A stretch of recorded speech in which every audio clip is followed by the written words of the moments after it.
装修是一件很繁琐的事情，因为涉及到的东西太多了，如果一些细节没做好，后期很容易出问题。所以说，装修千万不要当甩手掌柜。有些重要的施工节点，往往都是工人喜欢偷工减料，业主最容易踩坑的地方。如果你不关心，等到入住后才发现，到时再后悔，可就来不及了。本期小东就给大家整理了家里装修一定要紧盯的8个地方，不管你是找装修公司还是自己装，这些地方施工的时候你一定要到场。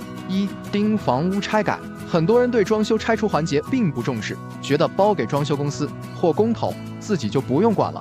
但实际上，在装修拆除环节，如果施工不到位，或者保护措施没做好，后期的安全隐患极大。所以，咱们现场要紧盯，不要拆错，千万不要破坏房屋的承重墙、承重梁等地方。另外，在项目施工前，必须要提前把拆除区域的管道、下水口做好保护，避免装修垃圾砸到管道，或者掉落进下水管造成堵塞。2. 盯卫生间回填。很多不负责任的装修工人会用建筑垃圾回填卫生间，这种做法也非常普遍。什么破碎的石膏板、碎石块、施工剩下的边角余料，甚至是现场的垃圾袋，如果不去现场，你根本无法想象卫生间底下都是些什么东西。所以，在这个项目施工的时候，一定要问清楚卫生间的回填材料是什么，遇到不安全的、不合理的、不合规范的，立马制止。3. 盯材料进场。无论是装修涉及到的主材还是辅材进场，都必须亲自到场验收，特别是涉及到的一些隐蔽工程材料，比如电线、水管、石膏板、腻子粉、防水涂料等，都要拿着当初你签合同时的材料单一一核对，包括核对品牌、核对型号以及数量，检验是否有调包或更换情况，并且要及时抽检，并且查验防伪，因为这部分材料等你装修完之后很难发现不符情况，等后期出了问题，一切可就晚了。4. 盯水电交底。水电现场定位的时，一定要盯紧，做到心中有数。因为每个人的生活习惯不同，水电师傅一般都是按照最常规的方式去布置点位，师傅往往不会想到你的一些特殊需求，所以现场一定要盯紧水电点位是不是合适，核对所有的水电点位没问题的再施工，包括插座的高度是否合理，数量够不够用，位置是否会被家具遮挡等问题，否则后期更改劳民伤财，也会给入住后的生活带来很大不便。5. 盯防水施工。防水的重要性大家都懂，这个项目如果施工不到位，不仅会影响自家，严重的还会影响到邻里关系。首先，防水材料务必要按照强刚地柔的形式来做，墙面刚性防水，地面柔性防水，不能只用一种。其次，卫生间湿区防水高度一定要做到 1.8 米以上，其他位置地面反50公分。另外，防水至少要刷2遍，一遍刷完之后，必须要等到干透之后再刷。还有，防水施工完闭水实验要48小时，尤其是要观察马桶、下水管的位置，不能漏水。最后还要亲自到楼下的邻居家看一看，卫生间顶面不能有任何漏水渗水情况，否则防水要重新做。6. 盯瓦工铺砖。现在的瓦工师傅都太有想法了，你不交代清楚，他就给你自由发挥了，往往怎么省事怎么来。所以说，在瓦工施工的时候，不是盯铺砖的过程，而是要盯着几个关键点。第一，铺砖前一定要在现场按照瓷砖的铺贴图纸现场1:1进行排版，确保完工后的效果以及最大程度的不浪费砖。第二，要提前和师傅确认好卫生间和厨房区域墙地要通风铺贴，瓷砖仰角要做海棠角处理，不要用瓷砖仰角条收边。第三，卫生间地漏要做回字形，还有确保地漏处于地面的最低点，防止淋雨时地面积水。第四，如果做壁龛要做坡度，卫生间门是要做单包门套还是双包门套，也要提前交代清楚。以上这些细节都要在瓦工施工前确认后，最后按照瓦工验收标准进行验收。7. 盯油工刷墙。墙面施工不到位，不仅会影响施工质量，还会影响到整体的装修效果。油漆师傅主要涉及到墙面大白和乳胶漆两部分。首先，墙面刮白前，如果房子墙面和顶面有腻子的，一定要铲除干净，不然后期肯定会大面积开裂和起皮。另外，有些工人为了施工快好干活，往往会在腻子粉里面加大量的胶水，看到这种情况一定要制止，不然环保就是个大问题。刷乳胶漆的时候，你一定要在现场，特别是带色乳胶漆，色卡和实际效果不一定完全一样，不现场看的话，很容易翻车。所以刷之前让油工小范围涂刷试一下，没问题的话再进行大面的涂刷。8. 盯定制柜安装。成品定制柜讲究的是3分看产品，7分靠安装。再环保的板材，再好看的花色，如果安装不到位，也是白搭。而且定制柜的安装质量和标准，也直接决定了后期使用是否方便。很多细节处理也会直接影响整体美观性和效果。所以说，在这个项目施工时，自己千万不要偷懒，在紧盯安装的每一个细节。遇到问题，发现有不合理的地方，要第一时间处理，不要仁慈和纠结。特别是发现现场安装和后期使用有冲突和使用不便的情况，要马上叫停，与定制商家或设计师沟通好后，再进行接下来的安装工作，这样才能确保最后的成品效果。结语：装修是细节决定成败，不要觉得自己是外行就想当甩手掌柜，即使自己不懂，也要多去盯现场。往往你在现场，对工人也会起到威慑作用。虽然装修需要盯的事情很多，但只要把握好大方向，同时注意小的细节，这样一定能达到很好的装修效果。这篇文章建议买了沙发的朋友们不要看，我怕你看完之后会扎心。为什么这么说呢？我们在装修新房时，往往没有太多经验，在选择家具上也是主要看颜值和价钱，本着好看就行、便宜就行的前提下买东西，基本就会忽略这些东西的基本作用。就比如沙发，沙发是一个家的门面担当，也是客厅的灵魂，它既要体现主人的品味与档次，又要满足生活的舒适与便利。这一期根据自身多年的从业经验，总结了沙发的7步选，希望帮助大家避坑，不是瞎说，都是经验教训。1. 扶手太窄的沙发不要选，低于13厘米以下。精致的造型，简约的线条感，特别是小户型比较适合窄扶手沙发，更节约空间。但是好看归好看，舒适体验感却不佳。扶手太窄真的不舒服，手和胳膊不好搭在上面不说，还不能靠也不能枕着休息，舒适性大打折扣。网友反馈，网友艾特天天向上，当初为了节约空间，选了扶手窄的沙发，用了之后真的不舒服，不能搭手还不能枕，好郁闷。小东建议选择扶手宽度在20厘米左右的比较舒适，而且还不占用空间。2. 低靠背的沙发不要选，低靠背沙发看起来简约时尚，而且摆在客厅也很出效果，很受当下年轻人喜爱。但是我们选沙发不仅仅是为了好看，还要有足够的舒适度。那这种低靠背沙发后期使用时候其实很不舒服。试想一下，工作一天回到家，换好衣服，基本上都会靠在沙发里刷一会，手机缓缓发。可是低靠背沙发因为高度不够，后背没有有效的支撑，我们的肩、颈、头部都是悬空的，坐上一会就会非常累。网友反馈，网友艾特李某某，踩雷了，当初看着很大气，结果中看不中用，没有靠背坐着腰不舒服，心塞啊。小东建议靠背高度选大于等于550毫米，最为舒适。3. 坐宽太深或太浅的沙发不要选，坐宽深度不低于55厘米，不高于75厘米。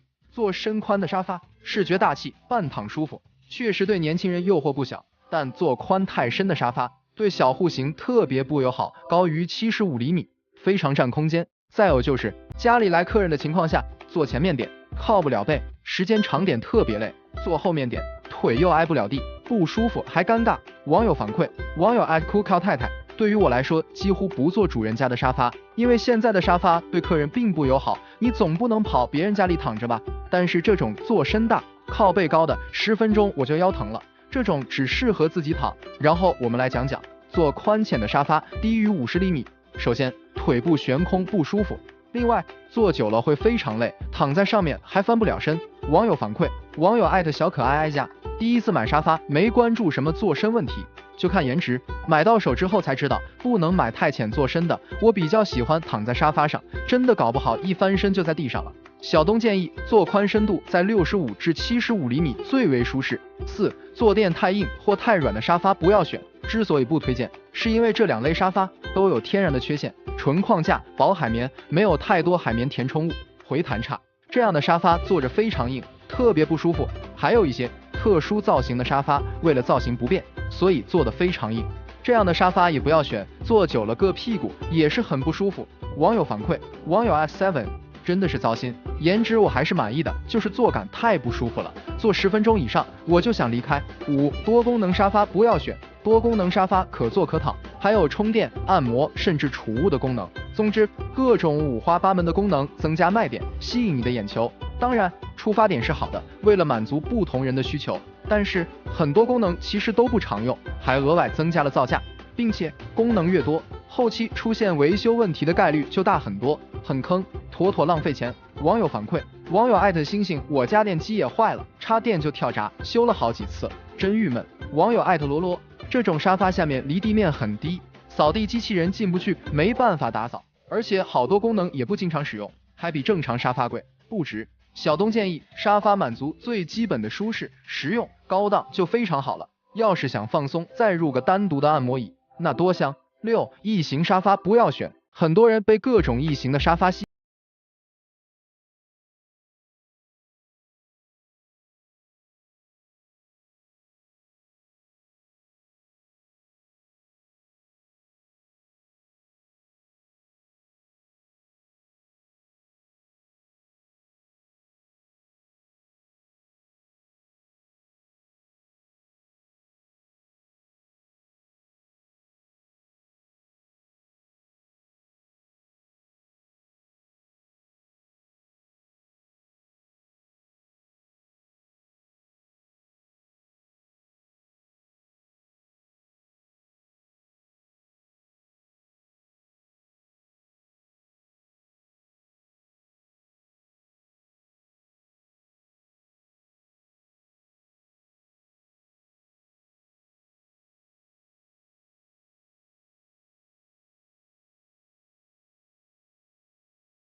都说新房装修是一场修行，好不容易熬过了硬装阶段，又要马不停蹄的去置办软装和家具。有一说一，很多人买家具就像逛商场，很容易冲动性的为了颜值和款式去买单，结果买回家才发现，很多东西都是徒有其表，中看不中用，用着鸡肋，扔了可惜，白白花了冤枉钱。本期小东结合自身经验以及网友们的反馈，告诉你8件并不实用的家居用品，劝你入手前一定要三思。别头脑一热就往家里搬。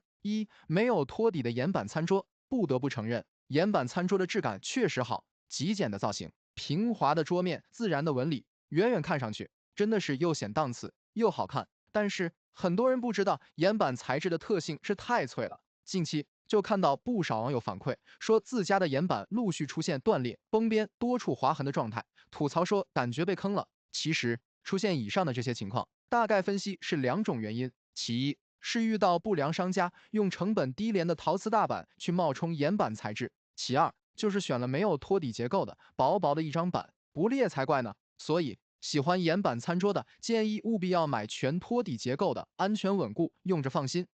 客厅的大茶几，过去装修都会把将沙发、茶几和电视柜作为客厅里必不可少的家具，但是现在大家的生活习惯已经改变了，客厅也不再作为待客的主要功能，所以现在的茶几就会显得很多余，特别是那种方形的大茶几，摆在客厅中间，碍事又占地方，尤其是有孩子的家庭，影响宝宝的活动空间不说，零食杂物放多了，还会让家里显得很乱。所以部分网友反馈，有了孩子之后，茶几是最想扔掉的家具，没有之一。因此，也建议大家不如一开始就选择沙发边机或小圆机来替代大茶几。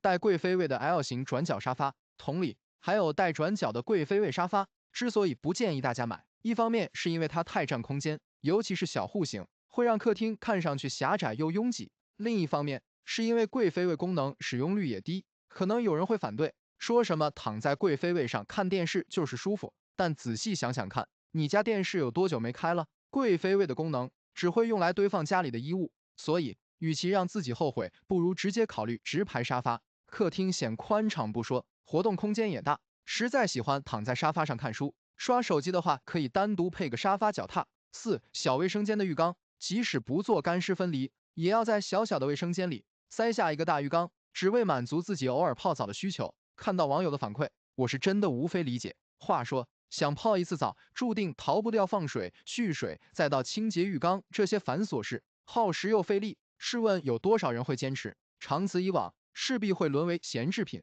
另外，如果家里只有一个卫生间，那只能站在浴缸里冲淋浴，安全性也让人堪忧。因此，建议大家如果没有常年泡澡的习惯，卫生间的浴缸劝你还是别装。5. 常年闲置的阳台吊椅，我身边就有不少女性朋友会被这种高颜值的网红吊椅种草。入手前，幻想着可以在阳光明媚的下午，慵懒地窝在吊椅上拍拍照、看看书，惬意得很。但是，这种美好的场景只存在畅想中，用过之后就会发现，理想很丰满，现实被打脸。因为这种吊椅因为设计结构原因，根本无法满足舒适度。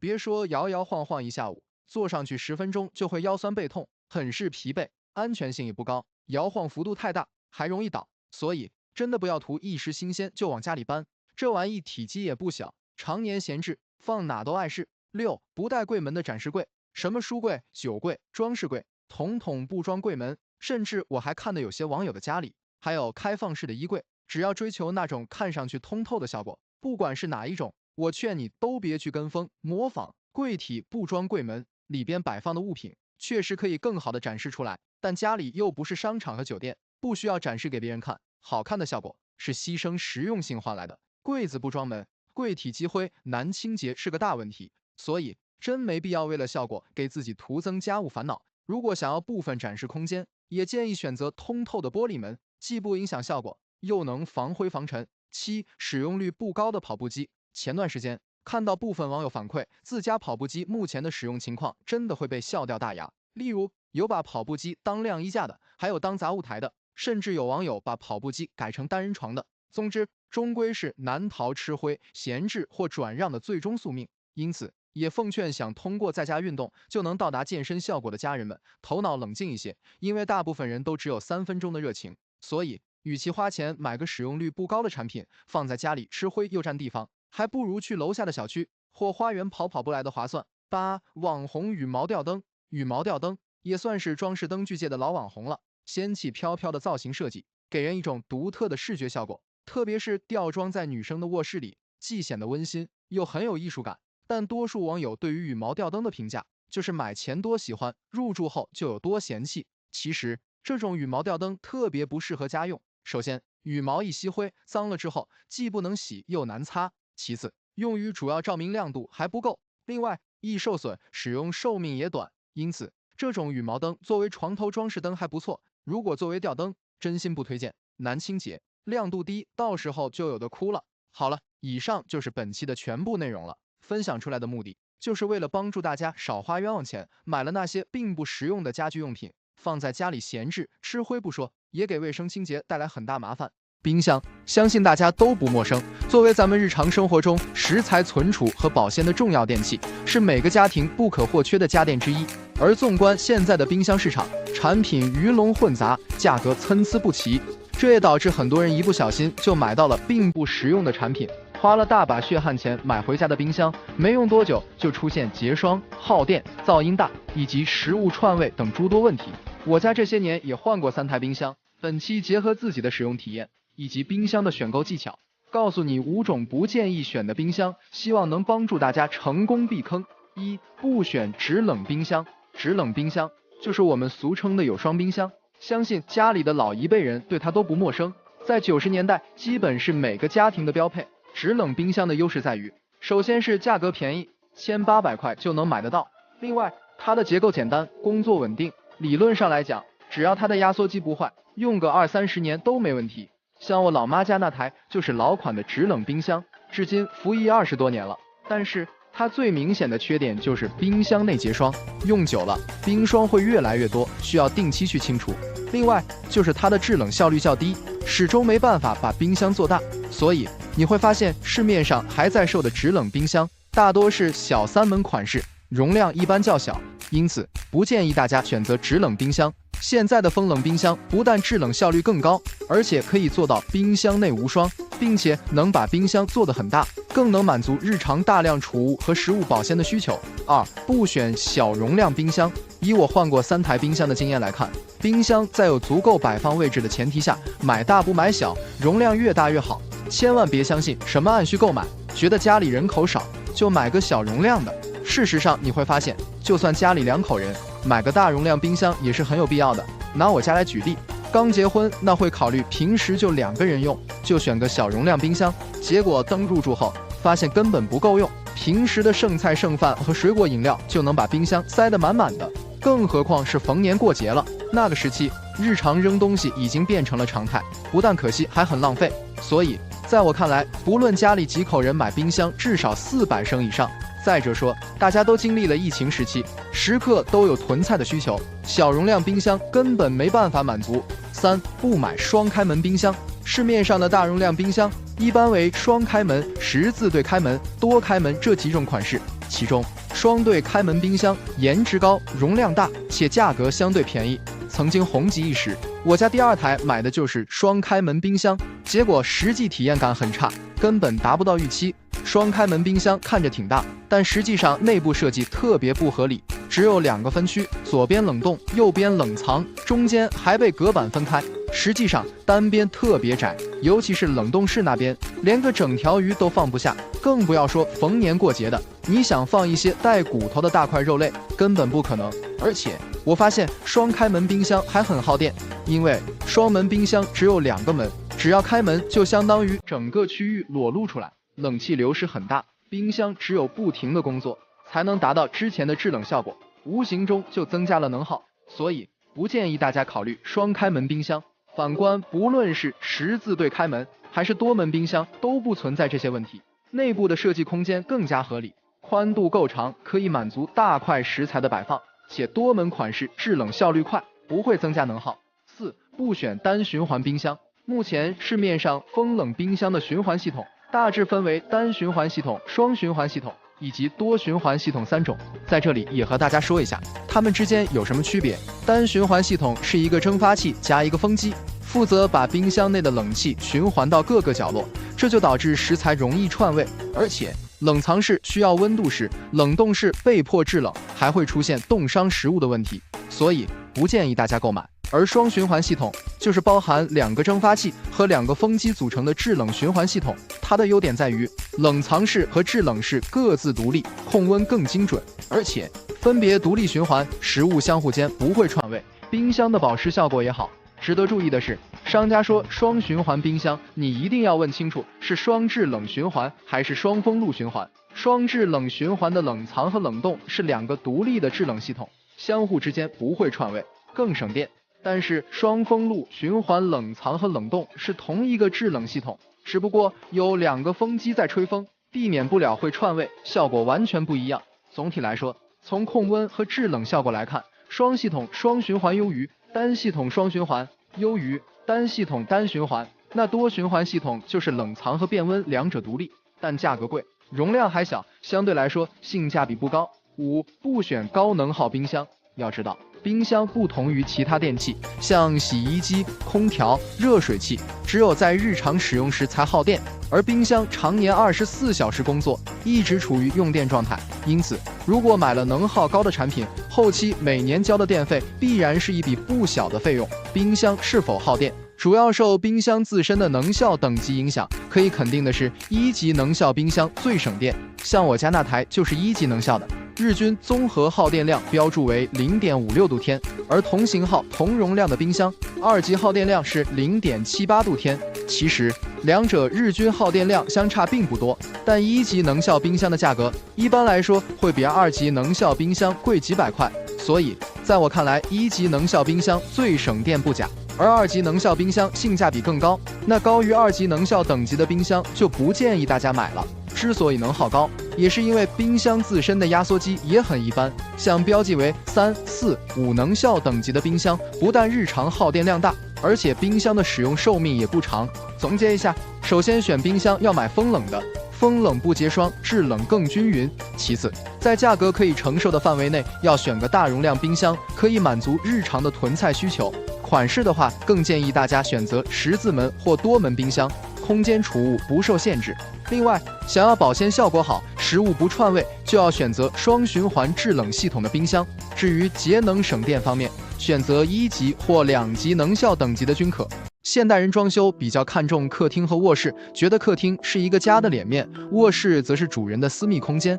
而老一辈装修更讲究精厨营卫，因为这两个地方日常使用频率高，反而比客厅和卧室更加至关重要，马虎不得。因此，本期小东就给大家分享关于厨房装修的一些良心建议。若在装修，厨房一定坚持7不装，不是怕多花钱，关键是真难用，都是过来人的经验教训，耐心看完，让你的装修少留遗憾。1. 厨房不装凉霸。夏天的厨房室内温度最高时可达到30-40度，在里边做饭就像在蒸笼里一样闷热，一顿饭下来汗流浃背。很多人想降低室温，会选择安装厨房凉霸，但这个东西说白了就是安装在头顶上的一个电风扇，功能很鸡肋，并不会像空调一样有制冷的效果。比如厨房油烟的热空气上升到顶上，然后又给凉霸吹回来。总之，凉霸名字很霸气，但效果一点不良。改进建议：厨房想要真正降低温度，目前只有厨房专用空调能做到一步到位。这个设备除了价格贵，没其他毛病。如果预算有限，我只能说夏天很短，忍一忍就过去了。2. 不装双槽洗菜盆。对于厨房到底安装单槽还是双槽这个问题一直很有争议。有人说双槽一边洗菜一边洗碗更干净卫生，有人说单槽容量大更实用。其实对于大部分的家庭选择大单槽更适合，因为双水槽一般都比较小，比较大的锅具没办法放进去，就会导致使用时洗锅水到处溅。如果选择大尺寸的双水槽，又会占用台面操作台的空间。改进建议：厨房选择大单槽，搭配个沥水篮，同样可以兼具双槽一边洗碗一边洗菜的功能。另外，对于安装方式，更推荐做台下盆安装方式，不用再担心台上盆打交处发霉问题，而且台面积水一擦即可，卫生也更方便打理。3. 不装烤漆或肤感膜柜门。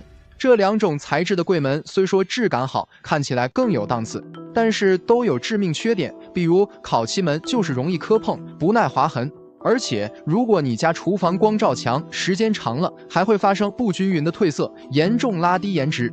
肤感膜柜门的缺点就是极其不耐脏，厨房是油烟的重灾区，这类材质一旦碰到油污和水渍，很容易留下印子，而且还难处理。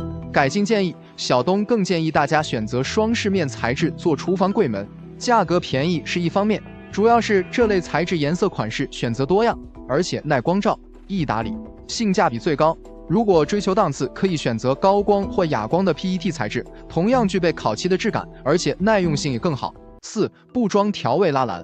调味拉篮似乎成了大部分家庭厨房的标配，乍一看，每次炒菜时各种调料一次排开，好像很方便，但是真正用过才知道，实际上每次到最后还是会顺手把它们放在台面上，实属鸡肋。而且这种多功能拉篮对于地柜的承重也是个考验，时间一久很容易出现脱轨和抽拉卡顿等问题。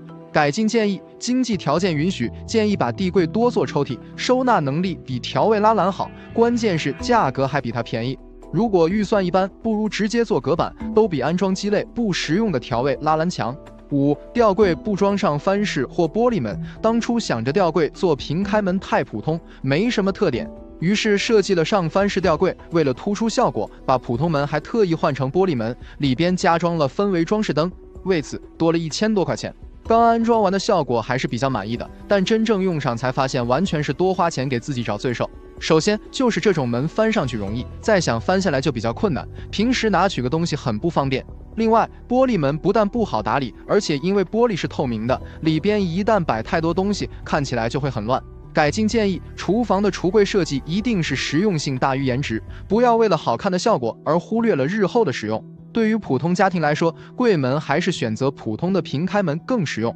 6. 不装仿古砖或小规格瓷砖。做过装修的过来人告诉你，厨房一定不要装仿古砖，虽然花色好看，防滑性也好，但是仿古砖凹凸不平的表面容易藏污纳垢，一旦滴上油污和水渍，卫生很难清理。另外，很多人家里厨房小，为了追求效果，会选择小规格瓷砖，咱先抛开人工费多，后期美缝费用高不说，最主要的是小规格瓷砖缝隙多，后期一定是油污重灾区。